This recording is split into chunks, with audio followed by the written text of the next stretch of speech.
Hello students, good morning everyone. Now students, from the previous lecture we have started our poem Please Listen.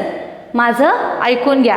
In the last part what we have seen, the poet of the poem is saying that please listen to me. Whatever I am telling to you, please listen to me. Don't disconnect to me whenever I am speaking something or whenever I am whenever I am saying to you something. But don't do anything for my problems. Don't give advices to me. Don't do anything to me. Don't give advices to me. Don't talk about my problems. Just listen to me. Advices are so cheap.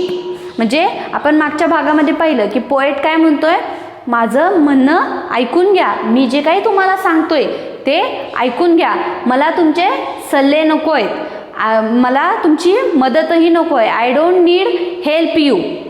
Okay, म्हणजे मला तुमच्या मदतीची गरज नाही. I do not need help but just listen. मला तुमची मदत नको आहे, फक्त माझं ऐकून घ्या. सल्ले हे खूप चीप असतात, म्हणजे स्वस्त असतात, पण मला तुमचे सल्ले नको आहेत. मला अशी अपेक्षाही नाही आहे की माझ्या प्रॉब्लेमसाठी तुम्ही काहीतरी करावं. I am not thinking that whatever you have to do for my problems. I just think that you listen to me. म्हणजे माझी अशी फक्त इच्छा आहे की तुम्ही फक्त माझं ऐकून घ्यावं.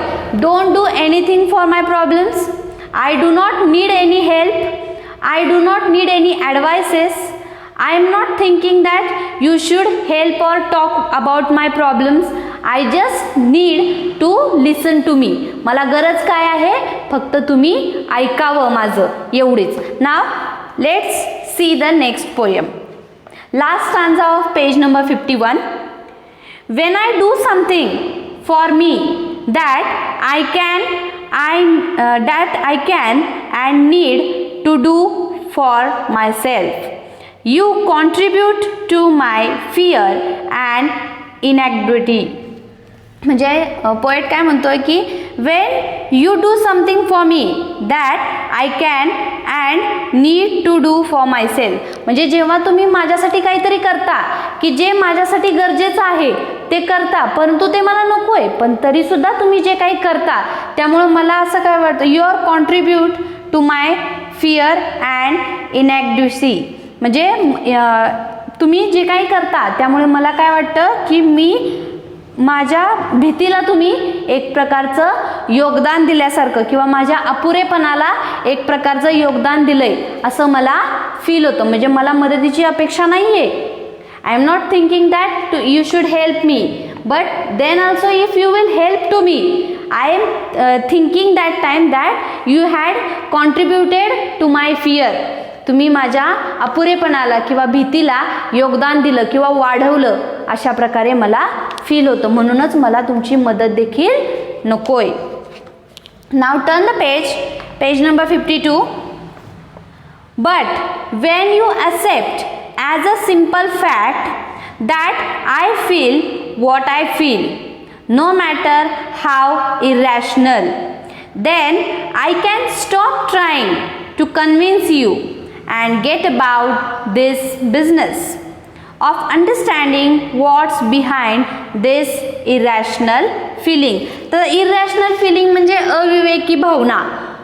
अविवेकी भावना म्हणजे थोडक्यात आपण त्याला तिटकारा म्हणू शकतो किंवा तिरस्कार म्हणू शकतो. अविवेकी भावना म्हणजे तिटकारा किंवा तिरस्कार देखील आपण म्हणू शकतो.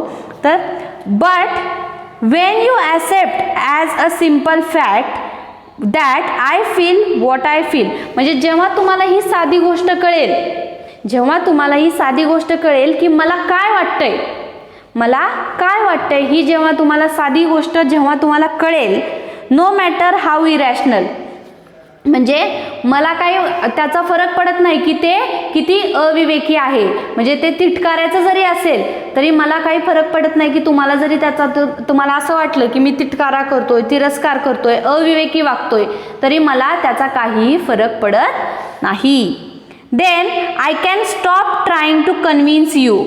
मग त्यावेळी मी काय तुम्हाला मनवणार नाही. कन्व्हिन्स म्हणजे तयार करणे किंवा मनवणे आपण म्हणू शकतो. मग त्यावेळी तुम्हाला जर का वाटलं की हा तिटकारा करतोय, आपला तिरस्कार करतोय, म्हणून तुम्ही माझ्यापासून लांब गेलात, तर मी तुम्हाला कन्व्हिन्स करणार नाही. And get about this business of understanding what's behind this irrational feeling. आणि त्यावेळी मी तुम्हाला मनवणार देखील नाही आणि शिवाय मी तुम्हाला हेही एक्सप्लेन करण्यात वेळ घालवणार नाही की तुम्हाला नक्की असं का वाटलं किंवा माझं म्हणण्याचा अर्थ असा होता तसा होता, हे सांगण्यात मी माझा वेळ वाया घालवणार नाही. का तर माझी तशी अपेक्षाही नाही की तुम्ही माझ्यासाठी काही करावं. आणि जर का तुम्ही केलं आणि त्यातून मी काही तिरस्कार भावनेने वागलोच, तर तुम्ही जर का निराश झालात, नाराज झालात, तर मी तुम्हाला त्याबद्दल कन्व्हिन्स करणार नाही. Now next, and when that's clear the answers are obvious and I don't need advice. तर आता हे एक क्लिअर आहे, म्हणजे हे आता स्पष्ट आहे की the answers are obvious and I don't need advice. तर हे सगळं का, हे सगळं एक स्पष्ट आहे, एक क्लिअर करा तुमच्या मनामध्ये की आय डोंट नीड ॲडवाईस, मला सल्ले नकोयत. I don't need advice. Irrational feeling makes sense when we understand what's behind them.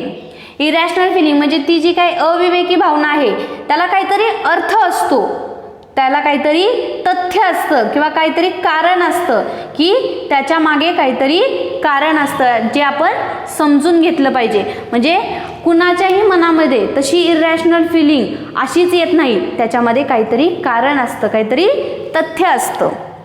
Perhaps that's why prayer works sometimes for some people because God is mute and he doesn't give advice or try to fix thing. म्हणजे perhaps म्हणजे कदाचित that's why prayer works. म्हणजे जर का आपण देवाकडे prayer केली, प्रार्थना केली, कदाचित एखाद्या वेळेस आपण देवाकडे प्रार्थना केली तर त्याचं काहीतरी होऊ शकतं. म्हणजे जर का आपण आपलं म्हणणं काही देवाकडे बोलत असू तर देव आपल्याला मध्येच टोकतो का? नाही. देव आपल्याला काही सल्ले देतो का?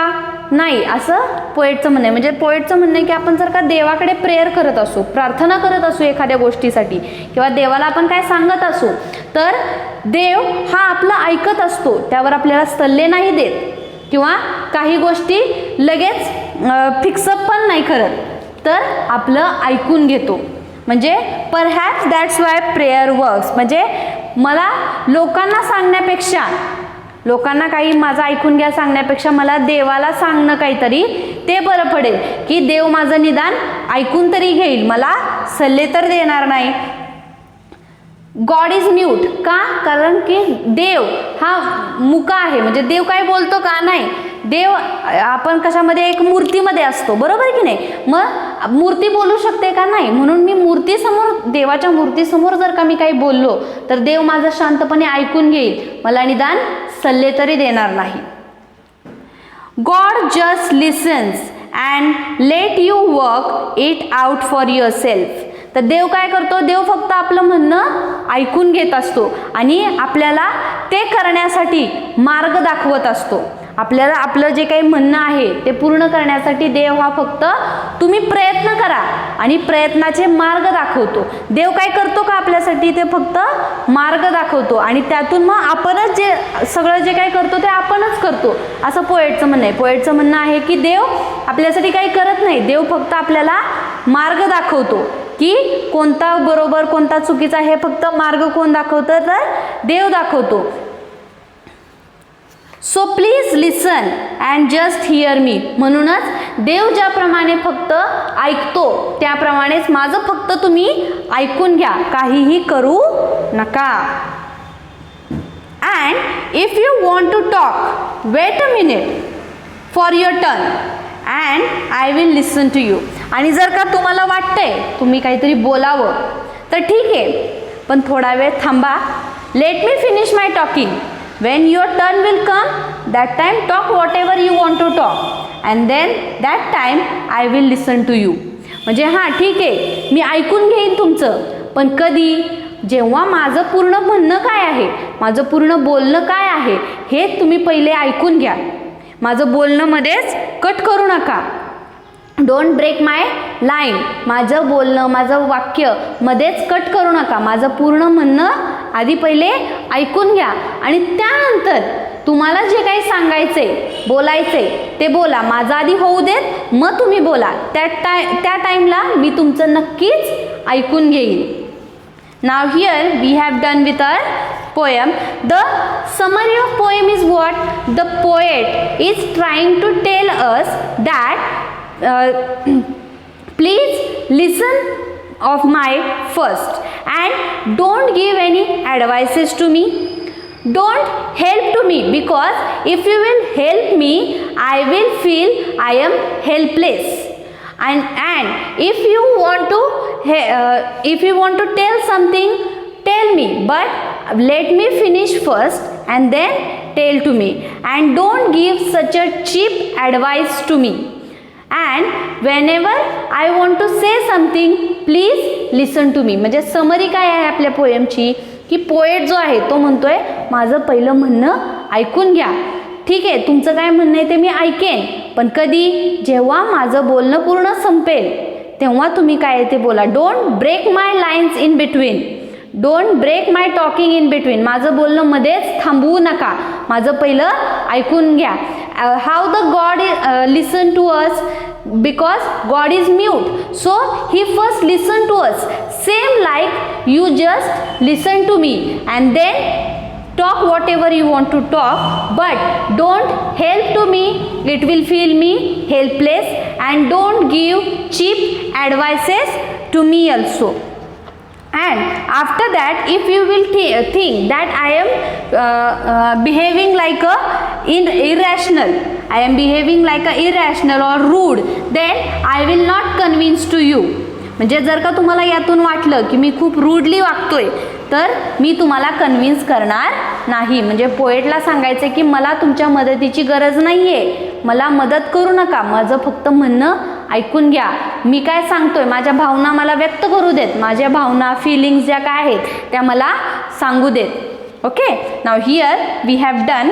You have to solve English workshop question number 1 and 2, and as well as read, learn and write the difficult word with its meaning. Difficult words जे आहेत ते मीनिंग सहित रीड करायचे, लर्न करायचे आणि राईट सुद्धा करायचे आपल्या नोटबुकमध्ये. And you have to read the poem very carefully. Poem सुद्धा तुम्हाला काळजीपूर्वक वाचायची आहे. थँक्यू.